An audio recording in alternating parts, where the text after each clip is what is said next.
আউশগ্রাম কাণ্ডের প্রতিবাদে আজ গুসকরায় অধীর চৌধুরীর সভার অনুমতি দিল না প্রশাসন এবং আইন শৃঙ্খলার কারণে প্রদেশ কংগ্রেস সভাপতির সভার অনুমতি দেওয়া হয়নি, এমনটাই জানানো হয়েছে প্রশাসনের পক্ষ থেকে। এবং এরই পাশাপাশি অনুব্রত মণ্ডলের সভা রয়েছে আগামীকাল। তার আগে এই মুহূর্তে জানবো যে আমাদের প্রতিনিধি অরূপ লাহা আমাদের সঙ্গে রয়েছেন।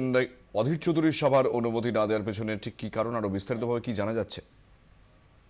দেখো কুণাল, গতকালই দুপুরে বর্ধমান জেলা কংগ্রেস সভাপতি আবাস ভট্টাচার্য সহ আর যারা নেতা আছেন অভিজিৎ রায় প্রত্যেকেই তারা আউসগ্রাম থানায় গিয়েছিলেন যে অধীর চৌধুরীর সভা হবে গুসকরা, অর্থাৎ আউসগ্রাম থানার প্রায় 10 কিলোমিটার দূরে সেই সভার অনুমতি নেওয়ার জন্য।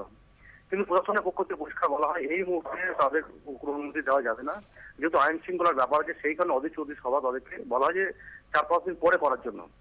শেষ পর্যন্ত যেটা দাঁড়ায় যে অধীর চৌধুরী কিন্তু নিজে জানিয়ে দেন যে সবার অনুমতি না দিলেও তিনি আজ গুসকরায় তিনি শান্তির বার্তা দেওয়ার জন্য তিনি উপস্থিত থাকবেন, এবং এই নিয়ে কিন্তু টানাপোড়েন শুরু হয়েছে।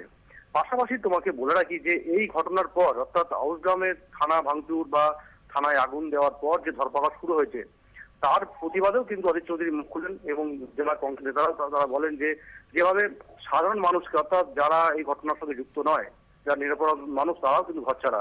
মানে আউসগ্রামের গোটা আউসগ্রামের 18টি পাড়া, সেখানে প্রায় 20,000 মানুষ বাস করেন, তার মধ্যে খুব মেরে কেটে 500 লোক এই মুহূর্তে বাড়িতে আছেন।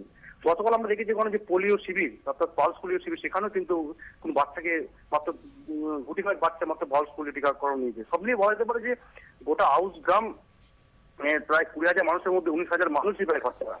এবং অন্যদিকে তোমাকে বলে রাখি যে অনুব্রত মণ্ডলের সবার জন্য ইতিমধ্যেই কিন্তু প্রস্তুত শুরু হয়ে গেছে।